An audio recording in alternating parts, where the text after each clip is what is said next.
Everyone, good morning and welcome back to my channel Jhuma blogs. তোমরা সবাই কেমন আছো? আশা করি সবাই ভালো আছে আর তোমাদের ভালোবাসায় আমিও ভালো আছি। রোজের মতো চলে এসেছি আজ একটা নতুন ব্লগ ভিডিও নিয়ে। তো আজকে হচ্ছে ষষ্ঠী। আমার তরফ থেকে সকলকে জানাই শুভ জামাই ষষ্ঠীর শুভেচ্ছা ও ভালোবাসা। আজকের দিনে তো জামাইরা শ্বশুরবাড়ি গিয়ে কবজি ডুবিয়ে খাওয়া দাওয়া হবে।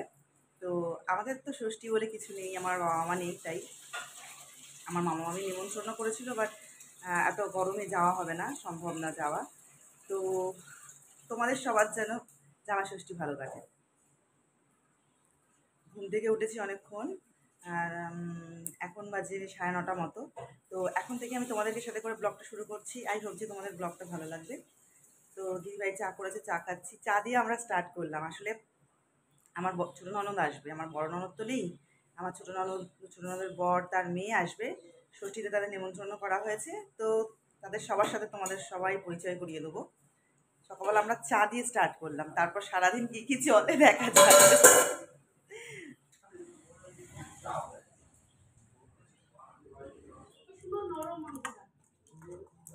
এটা একটা বড় কাতলা মাছের মাথা, আর এখানে চিংড়ি মাছটা ছাড়িয়েই নিয়ে এসেছে বাজার থেকে।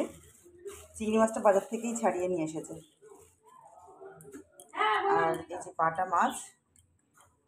বাটা মাছও কেটে নিয়ে এসেছে, কারণ বাড়িতে না আমি ভালো কাটতে পারি না। আমি কাটতে পারি না বললেই চলে। আগে পারতাম না, এখন শিখে গেছি। তাও হাজবেন্ড মাছ বাজার থেকে কেটেই নিয়ে আসে। সবসময় মাছ বাজার থেকে কেটেই আসে। দেখো, চিংড়ি মাছ পর্যন্ত ছাড়িয়ে দিয়েছে, বুঝতে পারছো? আর এটাকে ভালো মতো, এগুলো সব ফেলে ঠেলে দিয়ে ভালো মতো ধুতে হবে। এদিকে আমার শ্বশুর শাক কেটে দিয়েছে, শাকও কাটা হয়ে গেছে। এদিকে এগুলো সব আমি এখন ধুবো, তারপর রান্না করবো। চলো রান্না করে নেওয়া যাক। মাথাটা 4টে টুকরো করে এনেছিল, সেটাকে আমি ভালো করে ধুয়ে টুকরো টুকরো করে নিয়েছি। তারপর নুন হলুদ মেখে নিচ্ছি। এই মাথাটাকে ভালো করে ভাজতে হবে। আর হচ্ছে মাথাটা ধুয়েছি আর চিংড়ি মাছটা ধুয়েছি। মাথাটা নুন হলুদ দিয়ে মাখা হয়ে গেলেই আমি চিংড়ি মাছটা নুন হলুদ দিয়ে মাখবো। তারপর হচ্ছে বাটা মাছটা এখনও অবধি ভালো করে ধোয়া হয়নি বলতে বাটা মাছে প্রচুর আঁশ থাকে। আর বাজার থেকে ছাড়িয়ে দেয় ওরা ঠিকই, কিন্তু অত ভালো করে তো আর ছাড়ানো যায় না। এতগুলো মাছ যদি একজনকেই এত ভালো করে ছাড়িয়ে দেয়, তাহলে আরও কাস্টমার তো দাঁড়িয়েই থাকে। তার জন্য আমরা আবার বাড়িতে আনার পর কী করি, দেখো কান্টগুলো ওরা ফেলেছে, আমরা ভেতর থেকে টেনে আরও নোংরাগুলোকে বার করি, পেটের থেকে পটকাগুলোকে ফেলি।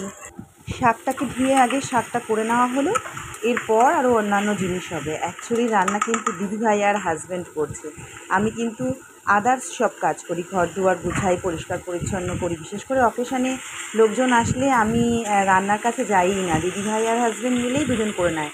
আমি আগে পরে সব গুছিয়ে দেই, বাট রান্নাটা করি না। আর এইখানে সব মাছগুলোকে ধুয়ে নিয়েছি। 8 ঘন্টা লেগেছে আমার সমস্ত মাছগুলোকে পরিষ্কার করে ধুয়ে নিতে। তারপর হাজব্যান্ডের মধ্যে নুন হলুদ আর লঙ্কার গুঁড়ো দিয়ে দিল। আমি ভালো করে মাছগুলোকে মাখিয়ে দিলাম সব নুন হলুদগুলো। এরপর এই মাছগুলোকে ভাজা হবে। আর এই দিকে চিংড়ি মাছটাকেও ভাপা করে নেওয়া হলো। তো আমার হাজব্যান্ড এই চিংড়ি মাছ ভাপাটা দারুণ করে। আর এখানে বাটা মাছগুলোকে ভেজে নিচ্ছি। অ্যাকচুয়ালি অনেকগুলো মাছ হওয়ায় মাছটা ভাজতে অনেক টাইম লেগেছে। এখানে মাছের মাথা দিয়ে ডাল কমপ্লিট হয়ে গেছে, বাদবাকি রান্না এখনও চলছে। ওটা ধুয়ে ম্যারিনেট করা আছে, পরে রান্না হবে এটা। এখন শুধু ম্যারিনেট করে রেখেছে। আলু, পেঁয়াজ, টমেটো সব কেটে নেওয়া হচ্ছে, দিদিভাই কাটছিল। দিদি এখানে রেস্ট নিতে এসছে। কাজ কর কাজ কর কাজ কর কাজ কর।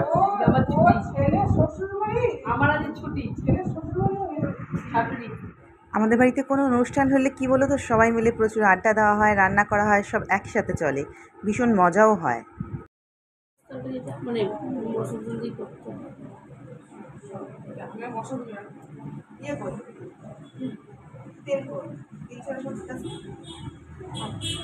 রান্না করবে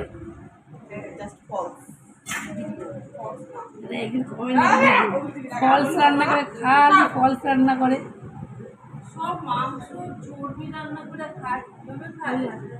আমাদের এই তো খায়, আমি খাই না, আমি এখন চর্বি খাই না, আমি এখন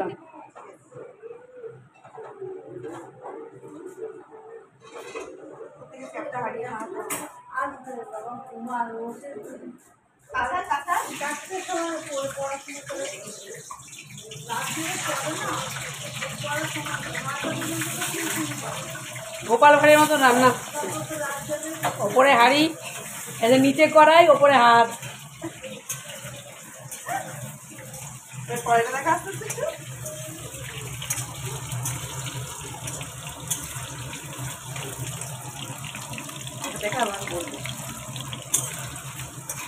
আমি রান্না করছি না, দিদিভাই করছে।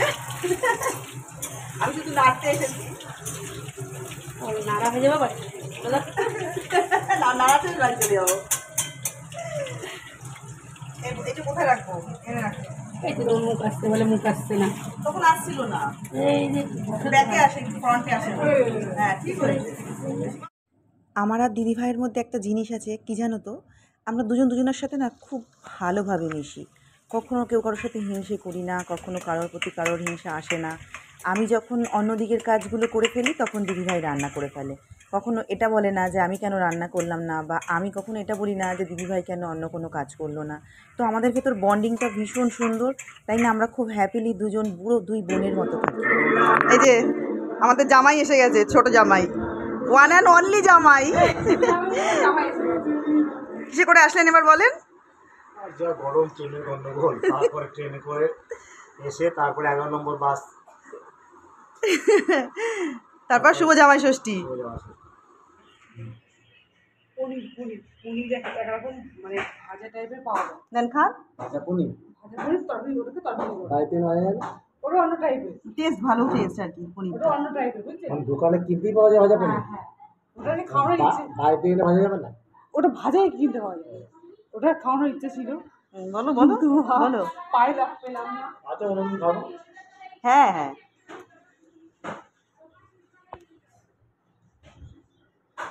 আরে মুখ তুলেন আপনার মনার। এই চিকেন দিসনি এখনো? বন্ধুরা, এই যে এটা আমার ছোট বর, তোমরা সবাই দেখো, ঠিক আছে? এই যে কি করবে, শাশুড়ি নেই তাই বউরাই দিচ্ছে ভাত। জামাই ষষ্ঠী খেতে এসেছে, যে দেখো জামাই। মুখটা তোলো। জানিস তো বাংলাদেশে বরকে জামাই বলে। এই যে জামাই, আমার জামাই, ঠিক আছে? আমার নাতি জামাই ষষ্ঠী খেতে এসেছে, দেখো তোমরা। এই যে আরজু জামাই, বলো।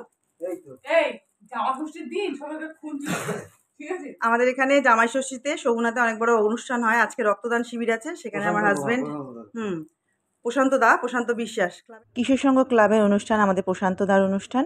তো সেখানেই হাজবেন্ড ব্লাড দিয়ে এলো, ব্লাড ডোনেশন ক্যাম্পে। আর তার সাথে একটা মিল্টনের বোতল দিয়েছে, গেল জাস্ট 20 মিনিটের মধ্যে ব্লাড দিয়ে চলে এলো।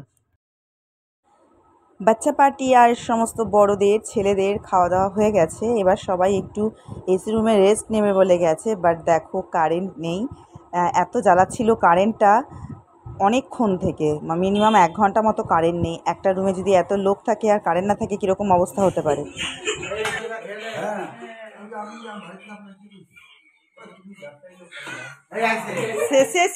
কারেন্ট এসছে।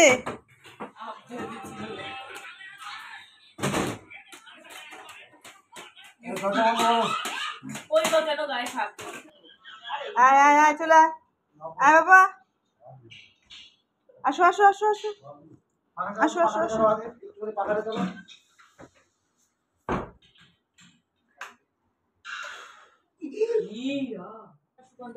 দেখো মেয়ে ছেলেদের খেতে বসে কত রকম হরেক রকম আলোচনা, শান্তিতে খায় না, খায় কম, আলোচনা করে বেশি, ঠিক আছে? তো আমাদের সমস্ত কাজ শেষ, দুপুরের এই লাস্ট ব্যাচ চলছে। আমরা খেলেই আমাদের দুপুরের খাওয়া দাওয়া কমপ্লিট হয়। আমার ননদের বর অফিস ছিল, অফিস ছুটি পায়নি, তো যাই হোক খাওয়া দাওয়া করে চলে গেছে অফিসে। এরপর লাস্ট আমরা ছিলাম, খাওয়া দাওয়া করলাম। এইবার একবারে কি করলাম বলতো, প্রচুর কাজ একদম, আর কারেন্ট ছিল না। আমাদের কারেন্ট এত প্রবলেম করছে যে কি বলবো। তাই আমরা সবাই খাওয়া দাওয়া কমপ্লিট করে নিয়ে এখন সবাই ফ্রেশ হবো। এই গরমে কিজিরও প্রচণ্ড কষ্ট, কিছু বেচারা বলতেও পারে না, সইতেও পারে না। আমরা তো তাও মুখে বলতে পারি কখন কেমন ফিল হচ্ছে, বাট ও তো কিছু বলতেই পারে না। তবুও যাই হোক, এই ভিডিওটা এতটাই। ভিডিওটাতে কিছু ভালো লাগলে like, comment, share and subscribe করো। তোমাদের সাথে দেখা হবে আবার নেক্সট ব্লগে। ততক্ষণের জন্য সবাই সুস্থ থেকো, ভালো থেকো, আমার সাথে থেকো। Tata, bye bye, love you all.